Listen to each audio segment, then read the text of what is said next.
This week, an explosive device is discovered on New York City subway tracks. Plus, 2 people are killed in a deadly hit and run. And he's being reckless, coming down the block, smashing into cars. A wild police chase in Midtown Manhattan ends with guns drawn at a very busy intersection. Right now, Fox 5's Crime in the City. For our first story this week, we begin in a park beneath the George Washington Bridge. That's where officials say 2 men who are in the United States illegally shot an off-duty Border Patrol officer in the face during a botched robbery. We're going to begin with the shooting of an off-duty Border Patrol officer in a park in Upper Manhattan. Authorities say both suspects enter the country illegally. They have extensive criminal histories leading to fresh outrage from the feds. And Fox 5's Lisa Evers has been following the story all day. She joins us live from Harlem Hospital. That is where the officer is recovering at this time. Lisa. Well, all day long, friends of this CBP officer have been stopping by here at Harlem Hospital to offer their support as well as bedside prayers. But he is heavily sedated and in the ICU, so they're not being allowed in. Now, he was wounded when he was off duty on Saturday night, and this entire incident is now forcing Mayor Adams to defend his policies. The surveillance video we obtained from Homeland Security shows the scene from Saturday night. It's in a park underneath the George Washington Bridge in Upper Manhattan. You see a moped moving toward a man in a white shirt. Officials say 2 suspects on the moped approach and try to rob the 42-year-old off-duty CBP officer who was sitting on a bench with a woman. Gunfire is exchanged and the officer was shot in his face and arm, allegedly by 2 illegal migrants from the Dominican Republic, both career criminals. There's absolutely zero reason that someone who is scum of the earth like this should be running loose on the streets of New York City. He was arrested 4 different times in New York City, and because of the mayor's policies and sanctuary city policies, was released back to do harm. Secretary Noem announced the arrest of the 2 alleged shooters, 21-year-old Miguel Mora, who did not let a federal deportation order stop him from assaults, robberies, and stabbings, and Christian Ibar Baroa, also with an extensive rap sheet. Mayor Adams once again finds himself torn between city and state laws and the much tougher federal laws. I am extremely angry that we have a Customs Border Patrol officer that is in the hospital because a person that should have not been on our street was on our street, and I've said this over and over again. A co-worker of the wounded CBP officer, Fabian Winfield, says he came to Harlem Hospital to offer support and prayers for his friend, but was not able to see him because of his condition. He made clear he was off duty and speaking as a friend. It's very scary, and I would like to say to everyone listening, that prayers, a lot of prayers need to go in with our brother today. Now, the Homeland Security Secretary Kristi Noem says that this shooting was not connected to the officer's duties. He was off duty at that time, or to any official activities or actions that he may have taken. As for Mayor Adams, he said repeatedly that the NYPD and specifically will continue to pursue violent criminals regardless of their immigration status, but they will leave enforcement of immigration policies to the federal government. Head to the subway tracks on the Williamsburg Bridge, where an IED, improvised explosive device, was discovered.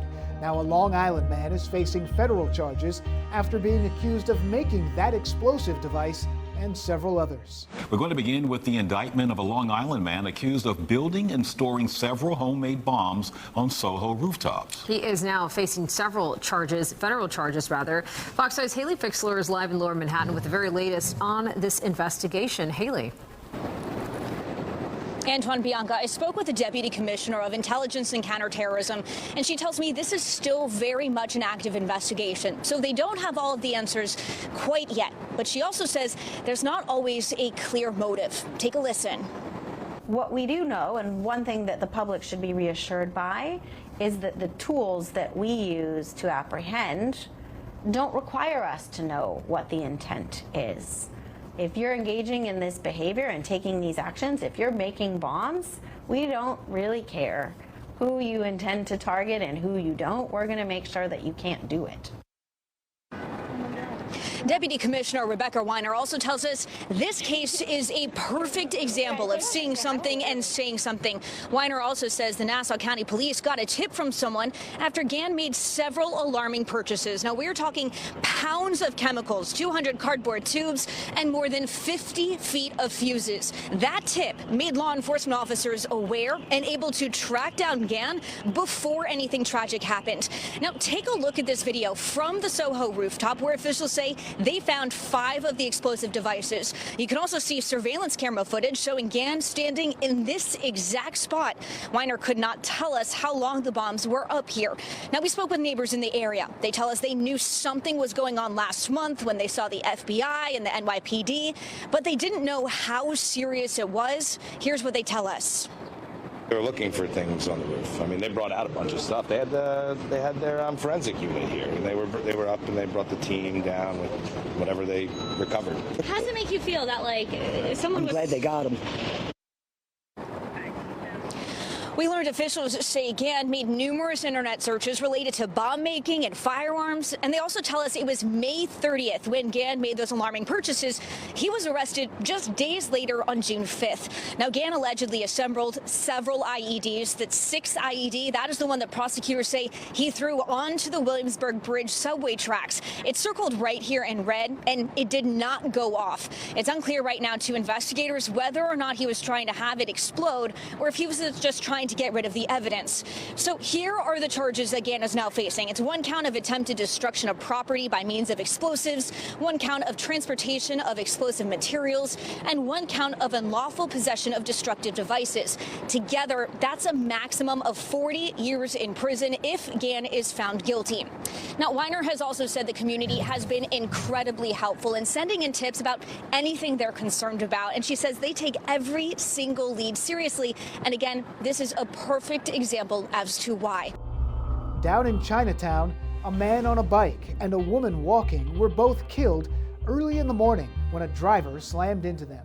The deadly traffic violence unfolding this morning right by the very well-traveled Manhattan Bridge.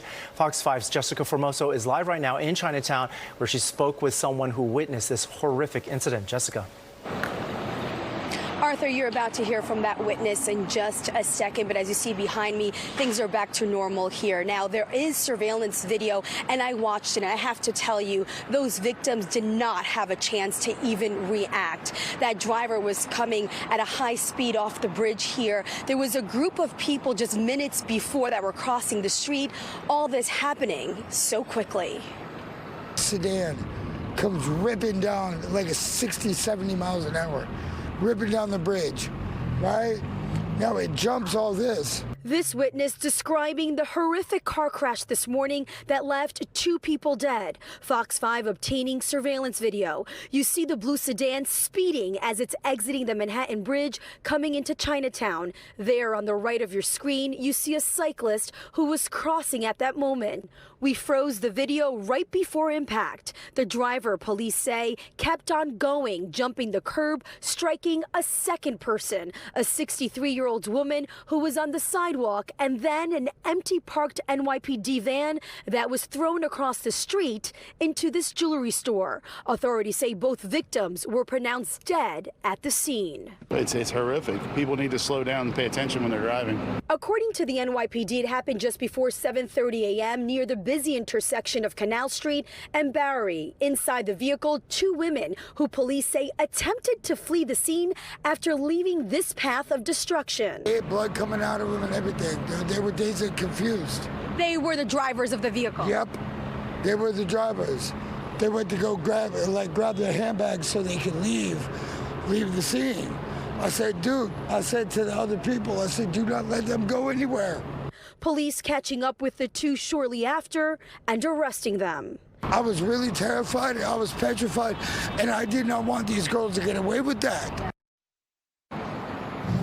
Now, the names of the victims have not been released. As for the suspect, the two women have not been formally charged. I'm told they remain at the hospital in stable condition at this hour. Up in Midtown Manhattan, Police stopped a driver at gunpoint after officers say the suspect sideswiped and crashed into multiple vehicles. The police pursuit started in Gramercy Park and then came to a dramatic ending in Midtown. Sky Fox was over that scene as that incident unfolded during the morning rush hour. City streets shut down as police forced the suspect out of that van. Fox 5's Lisa Evers live from the scene with more on this wild chase. Lisa. Well, Bianca, no one wants to spend their morning getting surrounded by police at gunpoint and under arrest, but that's exactly what happened to a 45-year-old man here this morning. Police say he crashed into 2 police cars and at least half a dozen other vehicles in a 45-block crash-and-go spree. Now, in this exclusive video obtained by Fox 5 News, you see the man and his vehicle being surrounded by police just before 7 this morning near East 50th Street and Lexington Avenue. Investigators tell us the roving rampage began near 14th Street and Union Square East when he allegedly struck a police car and did not stop. Police pursued him, being joined by other officers and other vehicles and units as he sped uptown on Park Avenue, then over to 59th and 5th, and then down Lexington, hitting vehicles and another police car along the way. He was finally surrounded and stopped at East 50th and Lexington. Here's what those who were there tell us. You know, he's being reckless, coming down the block, smashing into cars. Just scary, man. First thing in the morning, and you got people walking in the city, and you got construction workers outside trying to get material in the building, and this guy's just coming down drunk. It's crazy, man. I'm very surprised because, you know, he was very dangerous, I'm telling you. He was very dangerous. This guy, you don't want to stop the guy. The guy's supposed to go that way, but the police officer stopped. He go in the front of him. He didn't leave him to move. Now, the good news is no one was injured. That could be because it was early this morning and also summertime, and especially today, traffic's been very, very light. And finally, we end in Westchester Square in the Bronx, where Representative Alexandria Ocasio-Cortez's campaign office was vandalized with red paint. Fox 5's Morgan Mackay joins us live from Westchester Square, where that office is located. Hi, Morgan. Hey, Bianca, Natasha, you can still see the red paint splattered on Congresswoman Alexandria Ocasio-Cortez's campaign office right here behind me. This happened overnight here in the Bronx, and the NYPD says they don't have any leads at this time. But then just a short time later, AOC was supposed to be at an event this morning in Jackson Heights, Queens, but had to cancel her appearance at the last minute because her team said there was an ongoing security threat. They weren't able to provide any specific details about the security threat, but say no one else was in danger, which is why the event still took place. They added that AOC has faced an extremely high number of threats in the past, but were not able to say if this threat in particular was tied to the vandalism at her office. The NYPD says they responded to a 911 call for criminal mischief at AOC's campaign headquarters around 12:40 a.m. Besides the red paint thrown on the doors, there was also a sign that read, quote, AOC funds genocide in Gaza. This is not the first time AOC's office has been vandalized. AOC was not available for an interview, according to her team, but she did post to social media saying that there has been false messaging surrounding her stance on a bill that would provide defense funding to Israel. Congresswoman Grace Meng condemned the threats made against her colleague.